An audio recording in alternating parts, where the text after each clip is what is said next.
आज हम सब जानते हैं कि डीएनए ही मेन जेनेटिक मटेरियल है, लेकिन जब वैज्ञानिकों को इसके बारे में पता ही नहीं था तब क्या वे सब किस परेशानियों से गुजरे।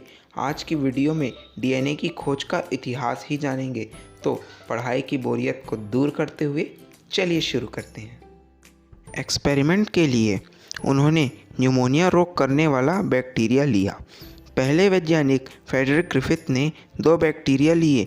जो न्यूमोनिया करता था उसका नाम S3 बैक्टीरिया और जो नहीं करता था उसका नाम R2 बैक्टीरिया रखा।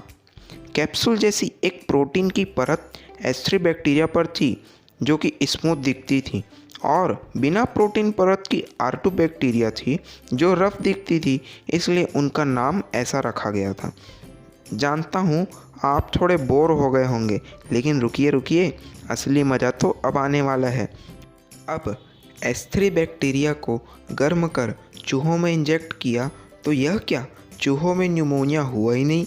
लेकिन जब इन्हीं गर्म किए हुए भाग को R2 बैक्टीरिया के साथ इंजेक्ट किया तो पता चला वे चूहे न्यूमोनिया से संक्रमित हो गए। अब ग्रिफिथ सोचे कि कुछ ना कुछ तो है जो S3 बैक्टीरिया से निकलकर R2 बैक्टीरिया से जुड़ गए और न्यूमोनिया रोग किया। अब वे सिद्ध तो नहीं कर पाए, लेकिन उनके स्टूडेंट्स ने यह प्रयोग नए अंदाज में किया। अब इन्होंने एक मज़ेदार काम किया।